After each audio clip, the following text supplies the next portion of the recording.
안녕하세요. 뉴질랜드 김유나입니다. 오랜만에 영상으로 인사드려요. 제가 작년 11월에 한국에 가서 개인전 뉴질랜드 풍경사진전을 서울에서 하고 갔어요. 3월 중순에 제가 또 다시 방문하게 되었어요. 그래서 제가 한국에서 또 뉴질랜드에서 계속 여행 상담하다 보니까 가장 중요하고 또 가장 많이 하게 되는 것이 여행 루트, 여행 일정 짝이에요. 그래서 오늘은 뉴질랜드 캠퍼밴 여행 시행착오 줄이기 중에서 여행 루트 남섬 편으로 제가 모아보니까 13가지 됐어요. 그래서 13가지에 대해서 자세히 알아볼게요. 첫 번째는 15일 이상일 때는 서해안 캐틀랜스 지방 또는 넬슨 타스만 지역 중 한 곳은 일정에 넣어도 여유 있다. 그러니까 15일이 안 되면 넣지 말라는 소리예요. 캐틀랜스 지방은 이쪽을 말해요. 여기 밀포드 사운드를 갔다가 와서 더니든을 갈 때 바로 내륙으로 갈 거냐, 그거 통해서 가는 길이 약간 지루하고 재미가 없어요. 그래서 이 밑으로 남해안을 통해서 가면은 인버카게 블러프 하고 더니든 사이 이쪽을 캐틀랜스 지방이라고 그랬는데, 이쪽이 좀 볼거리도 꽤 많고 야생 동물들, 씨라이언, 바다사자, 펭귄, 물개 이런 것들이 많이 있죠. 그래서 이쪽을 넣으면 좋은데 여기는 15일이 넘어야지 좀 가능한 거예요. 그러듯이 이쪽 서해안 빙하 지역, 프렌치 조셉이나 폭스 빙하 이쪽도 그런 거죠. 왜냐하면 가장 중요한 데가 이 크라이처치랑 퀸스타운 사이에 있는 테카포랑 마운틴 쿡, 와나카, 그 다음에 밀포드 사운드, 이 네 군데를 하다 보면은 10일 정도는 되어야지 하는 거예요. 그래서 요 캐틀린스나 서해안이나 또 이쪽에 위에 지방 넬스 타스만, 아벨 타스만 지역이죠. 요 페어레스핏 있는 이 타카카 언덕 오르는 길이나 여기가 굉장히 아름다워도 10월 이내에 때 넣으면은 이 다른 일정들이, 필수 지역들이 굉장히 빡빡해진다는 얘기예요. 20일 이상일 때는 남섬 전체를 대략적으로 돌아볼 수는 있어요.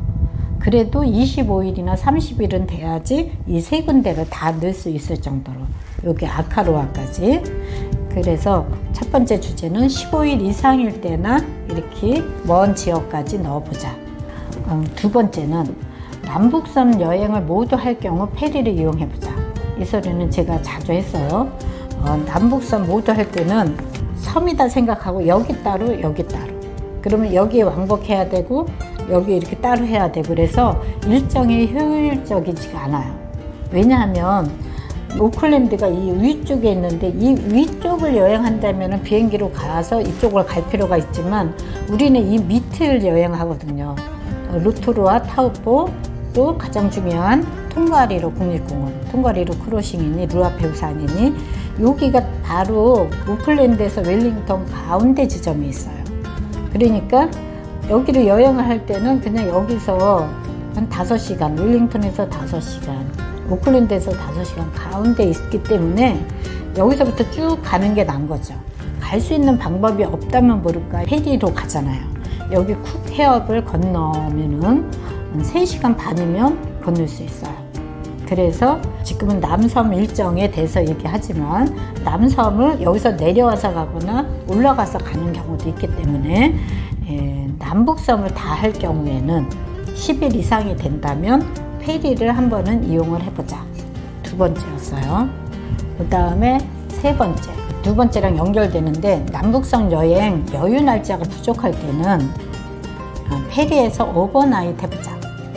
이 오버나잇이 있는지 모르는 경우가 많아요. 왜냐하면 저 쿡 해협을 건너는 시간이 3시간 반이면 되거든요. 근데 어떻게 밤에 잠을 자는 시간이 가능해? 이럴 수는 있는데, 페리 회사가 2가지가 있어요. 인터 아일랜드하고 블루브릿지.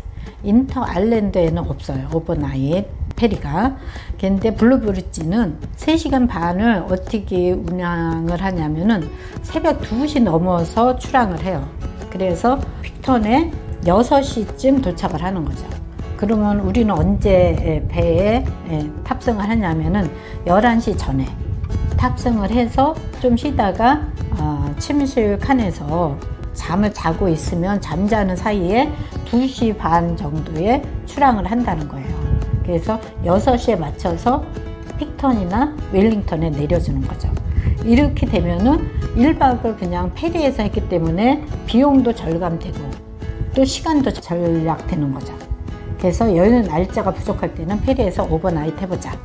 네 번째, 여유 날짜가 부족할 때는 왕복으로 다녀와야 하는 명소는 피하자. 피할 수 없는 곳이 있죠. 왕복으로만 다녀와야 되는 대표적인 데가 밀포드 사운드예요. 테아나우에서 왕복을 할 수밖에 없어요. 요 그레노키 퀸스타운으로 바로 가는 길은 루트번 트레킹을 하면서 같이 차는 못 가잖아요. 그렇기 때문에 가는데 왕복이니까 피하기에는 여기는 너무 필수 코스죠. 그래서 여기만큼은 갔다 온다 해도 피할 수 있는 코스는 어디냐, 아카로아. 여기도 물론 좋지만 또 갔다가 와야 되니까 이 정도 경치는 이제 다른 데서 보자 이거죠. 여유 날짜가 없기 때문에. 여기도 그렇고 여기 타카카 원덕도 페어레스핏도 가면 너무 좋죠. 멋있고. 그렇지만 또 올라갔다, 이 60번 도로예요. 올라갔다 내려와야 되니까 이런 데도 피해야 되고. 그럼에도 몇 군데 있어요. 케이프 레인가나 케이프 팰리스나 캐스포인트 이런 데는 아무튼 여유가 부족할 때는 왕복으로 갔다 오는 데는 피하자. 그런데 심지어 퀸스타운에서 인수 반납하면서 마운틴쿡, 테카포를 왕복으로 갔다 온 다음에 밀포드를 또 왕복으로 갔다 오는 사람이 있어요. 이런 경우는 일정이 그리 좋지 않은 거죠. 왕복을 2번씩이나 하니까 갔다 온 게 또 보고 그 시간에 볼거리가 없는 나라가 아니잖아요. 그래서 왕복은 피하자. 5번째는 짧은 일정일 때는, 즉 5일 또는 7일 미만일 때는 원웨이 일정이 효율적이다.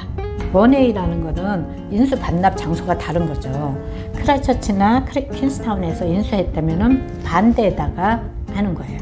5일이나 7일이면서 크라이처치에서 인수하고 돌아서 갔다가 반납을 하는 경우는 원웨이 피는 전략을 할지 모르지만은 이게 돌아서 오기가 바쁘잖아요. 왜냐하면 이 밀포드 사운드까지 갔다 와야 되니까. 거꾸로 퀸스타운에서 인수해도 마찬가지죠.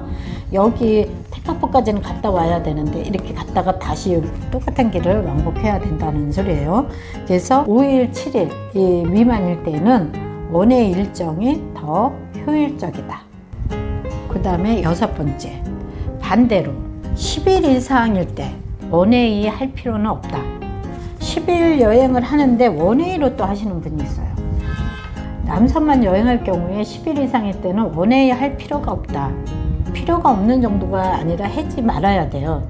왜냐하면 이렇게 돌아서 갈 수 있는데 이렇게 돌든 서해안으로 돌든 내륙으로 와서 동해안으로 돌든 10일이면 가능하거든요. 그런데 여기 반대에서 반납을 하면은 일정 짜기가 더 꼬여요. 그래서 비용도 전략이 안 되고 일정도 꼬이니까 10일 이상일 때는 원웨이 하지 말자. 그 다음에 7번째는 크라이처치에서 차량 인수 후에 아서스 패스나 크라이처치에서 1박도 해보자. 날짜가 되는 경우에 크라이처치에서 인수를 했는데 거의 70% 사람들이 그냥 바로 테카포로 가요. 시간이 없거나 또는 일찍 인수를 했거나 그러면 테카포로 갈 수 있어요. 근데 늦게 차량을 인수한 적도 있고 또 여유 날짜가 많을 수도 있어요. 그럴 때는 크라이처치나 여기 아서스 패스에서 1박도 해보자. 왜냐하면은 크라이처치 이쪽 뉴브라이튼 이쪽도 굉장히 좋죠. 뉴브라이튼 라이브러리도 있고 피어도 있고 최근에 만들어진 온천도 있고 또 아서스 패스는 서해안으로 가는 서든 알프스 넘는 큰 언덕길로는 루이스 패스, 아서스 패스, 하스트 패스 중에는 최고죠. 이 아서스 패스 국립공원도 있고 그래서 이쪽에서 1박을 한다면은 포터스 로치, 알파인 로치 BTS가 1박 했던데 그곳도 굉장히 아름답고 또 무료 캠핑장도 피어슨 호숫가에도 있고 브루너 호숫가에도 있고 무료 캠핑장들도 몇 군데 있고 그래서 1박을 하면은 이 패스 길이 얼마나 아름다워요. 그래서 아서스페스 아니면 크라이처치에서 1박을 해보자. 어두운데 이 테카포까지 반드시 가야 하진 않는다. 왜냐하면 뉴질랜드는 달리는 것도 여행이에요. 달리는 자체가 여행이라 목적지에 도착해서도 중요하지만 달릴 때도 중요해서 너무 급하게 가거나 어두울 때 가지 말고 1박을 해보자. 이것이 7번째였어요. 그 다음에 8번째는 7번째랑 이어지는데 1박까지는 못해도 아서스페스를 일부 일정에는 넣어보자. 요즘 와서는 꽤 많이들 이제 넣기도 하는데 그래도 아직은 50% 이상은 잘 몰라요. 아서스페스가 크라이처치에서 멀지 않고 이 73번 도로가 굉장히 아름다워요. 그러니까 1박 할 정도 일정은 아니더라도 갈 수 있는 데만큼. 여기 시필드에는 또 가장 유명한 파이집이 있죠. 그래서 파이도 사고 빵도 사고 그러면서 캐슬힐, 케이브 스트림까지는 갔다가 테카포로 가면은 좋을 것 같아요. 그래서 다 여행하고 끝에 넣든 시작할 때 넣든 아서스페스를 일정에 넣어보자. 9번째는 같은 캠핑장에서 2박 이상 머물지 말자.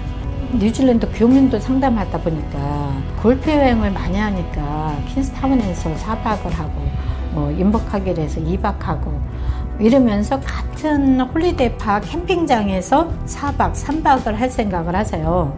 이런 경우는 숙소, 캐빈을 할 때 물건을 다 내려서 놨을 때는 그렇게 같은 곳에서 2박, 3박, 4박을 할 필요가 있어요. 왜냐면 또 물건을 다 오거나이저 해서 또 실어야 되니까. 근데 우리는 바퀴 달린 집이에요. 그냥 운전하면은 모든 짐이 꾸리지 않아도 이동하기 때문에 굳이 이 똑같은 홀리데이파크, 그것도 유료 돈을 내면서 있을 필요가 없는 거죠. 그러는 곳이 보통 많이들 퀸스타운에서 그러고 테카포에서 그러고 와나카에서 많이 그래요. 왜냐하면 경치가 너무 아름다운 뷰 앞에 캠핑장에 주차를 해놨기 때문에 옮길 생각을 안 하는 거죠. 퀸스타운 같은 경우는 타운에서 워낙 위치가 좋아요. 그래서 타운에서 하루 했다면 퀸스타운에서 이틀 이상 묵지 말라는 것이 아니라 묵더라도 15분, 20분, 30분만 가도 그 호숫가, 와카티포 호숫가에 무료 캠핑장도 있고 DOC 캠핑장도 있고 모프레이크도 좋고 그레노키도 너무나 아름답잖아요.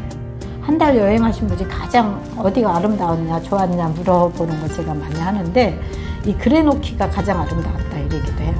그 BTS도 그쪽에서 1박을 했더라고요. 그레노키 캠핑장.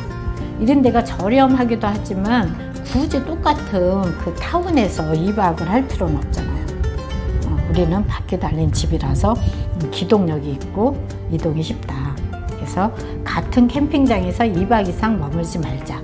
이것이 9번째였어요. 그 다음에 10번째.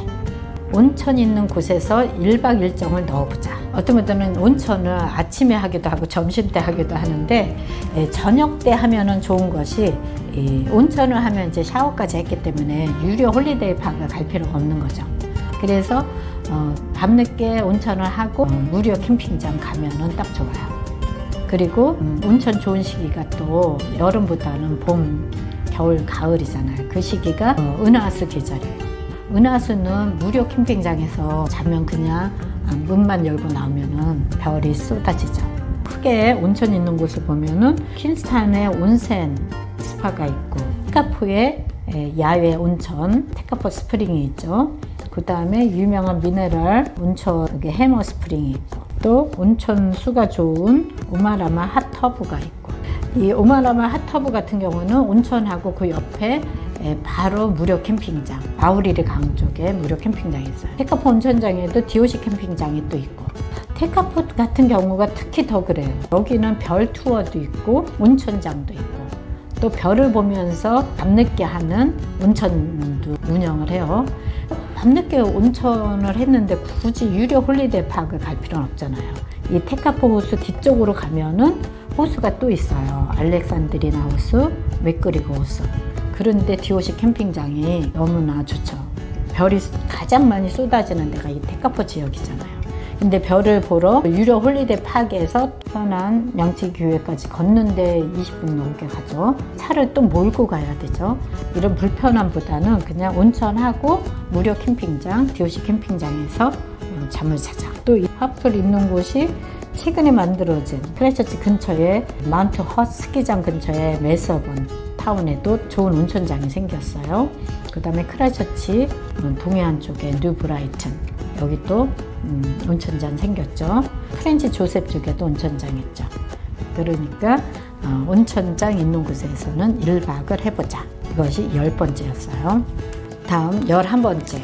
겨울이라면 스키를 안 타더라도 스키장을 일정에 넣어보자. 북섬에도 루아페우산, 타라나키산에 스키장이 있지만 남섬은 정말 많죠.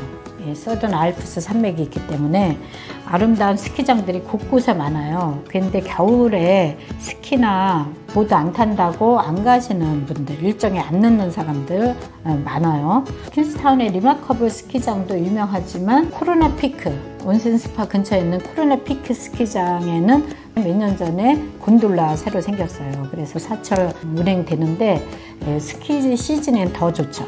그래서 곤돌라 피만 내고 올라가서 구경해도 되고, 와나카의 트래블콘 스키장, 여기는 무료 셔틀버스가 밑에 뚜껑을 세워놓고 올라가면 뷰가 환상적이죠. 와나카 호수, 하야 호수 다 보면서. 그리고 요 마운틴 헛 있고 포터스 스키장 있고, 스키장들을 일정에 놓고 겨울 경치 구경해보자. 12번째. 트레킹 좋아하시는 분들은 마운틴 쿡에서 2박 일정도 짜보자. 왜냐하면은 거의 다 마운틴 쿡에서 후커밸리 트레킹만 하고 그냥 가시는 거예요. 그런데 후커밸리 트레킹도 좋지만 실리탄스, 제가 따로 영상으로 다룬 적 있는데 실리탄스 뷰가 더 멋있어요.